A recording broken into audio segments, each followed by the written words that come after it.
Good morning, welcome back. You are watching and listening to Breakfast with Ellie and Martin. And let's take a look, shall we, at today's newspapers. And the Times lead with students to start term in hotels or bunk beds as universities refuse to guarantee accommodation. Sounds all right to me. While doctors striking to bring down the government. Well, that's on the front page of the Daily Express, with the Doctors' Union being accused of masterminding a wave of strikes. Asylum seekers on the barge were removed from the vessel after a potentially deadly bacteria was found in the water system. That's what The Guardian reports on the Bibby Stockholm.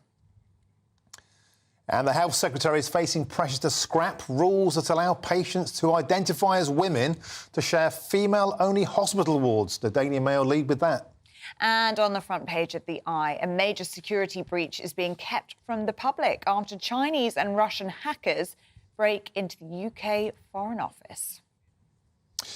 Well, it's time to go through the papers now. Joining us this morning is the journalist and author Susan Holder and the journalist and commentator Ella Whedon. Top of the morning to you both. But before we dive into your stories, can we have a look at this Psycho Sarnie story that we've been leading on this morning? And it's a funny old thing because things get the viewers going, and it's fair to say this one has chimed with a few viewers out there. Just quickly before we go to you guys, I'm not having this. Julian in Coventry, when having a Chinese curry, always have a slice of bread and make a sandwich with the rice and the curry sauce the morning after. Beautiful. No, that's wrong. No, I think I could get on board with that. Ooh.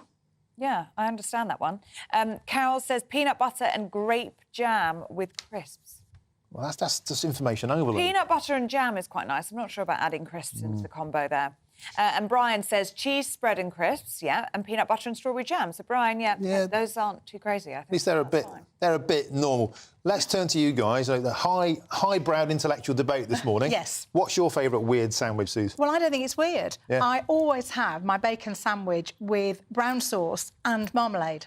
Marmalade? Always. Marmalade with bacon? Yeah, well, it's only like kind of, I don't know, like a kind of a chutney sort of thing, but every cafe I go to for breakfast, and I go to a few, they all know that I do that, and they do it all perfectly. And actually, don't knock it till you've tried it, because honestly, I could eat it right now. Bacon, marmalade, brown sauce. That's the old Suze special.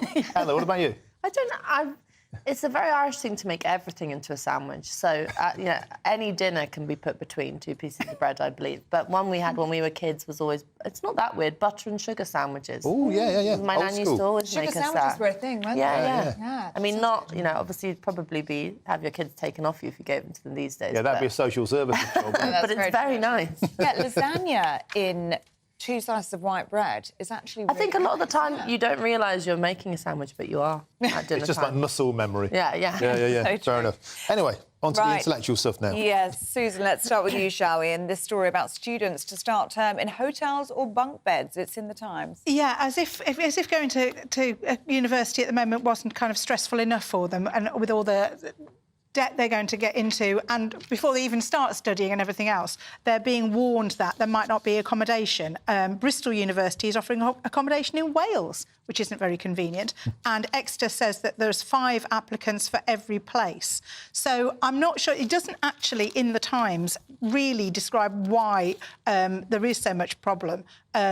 But I think part of it is the fact that people can't afford to move out into the private sector. Usually when you go to university, I know from when my son went, you do the first year in the halls and then you tend to move out into the private accommodation. So if the private accommodation starts to dry up, it can be an issue then because they stick in the accommodation that there's the student halls of residence.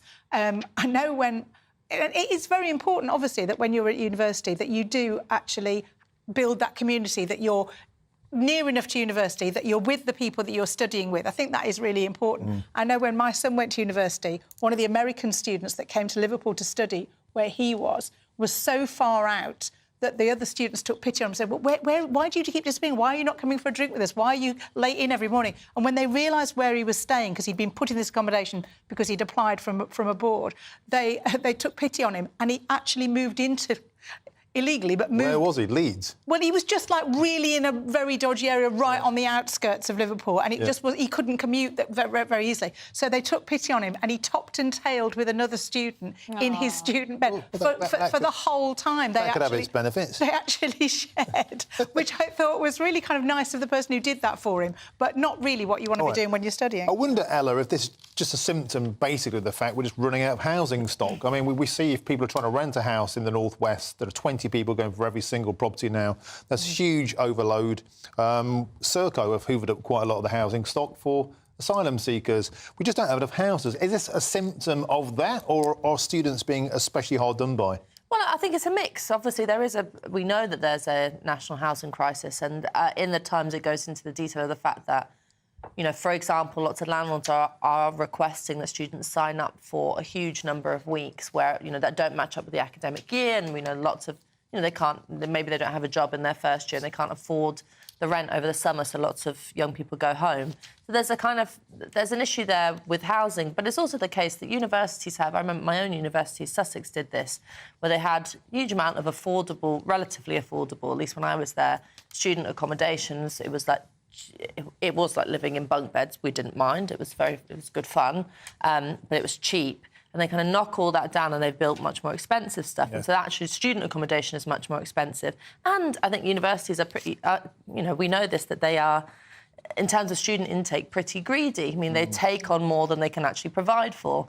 So there's a bit of a perfect storm going on here. But the solution is more housing, and also for universities to direct their resources a bit better. And it should be a duty to make sure that, not that you house everyone, but that you at least have enough resources within the local area and links to make it, you know, what 19-year-old or 18-year-old, without the help of their parents, is going to be able to work that out if rents are sky high. Yeah, you wouldn't think it's a big ask, would you? Ella, let's stay with you, shall we? The front page of the Daily Express. So this is a claim that the doctors' strike, the current doctors' strike, is politically motivated. Tell us a bit more. Yes, it's a kind of... Obviously, this is ongoing, but it's a bit of a row happening between Dr Lawrenson, who is the front man for the discussions, or at least the media front man for discussions from the BMA of doctor strikes, who is quoted as saying that, you know, whereas the Scottish government and junior doctors in Scotland have called off strike action because they have agreed to this pay offer with the government, they're ongoing in England, and he said that this is because the difference is with the Scottish government, there is a basis to work forwards and have a working relationship to negotiate in the future. And Steve Barclay has come back and said, ha, this is proof that you just don't like us, that you're a sort of anti-Tory outfit and you're not willing to negotiate. The Express goes into detail of saying that an example of this is that they're on stage at one of the strikes, on the picket line, Stormzy's song Vossybot was played, which has a line in it which says, F the government. I mean, look, the kind of mudslinging like this happens between union leaders and governments. I think it's a bit of a distraction. I think, actually, whatever you think of Lawrenson, and there's been a lot of coverage of his private affairs in the media, his, you know, whatever boards he sits on, whether he goes on holiday, and also he's, as a lot of young people are, slightly unmeasured in his tone sometimes.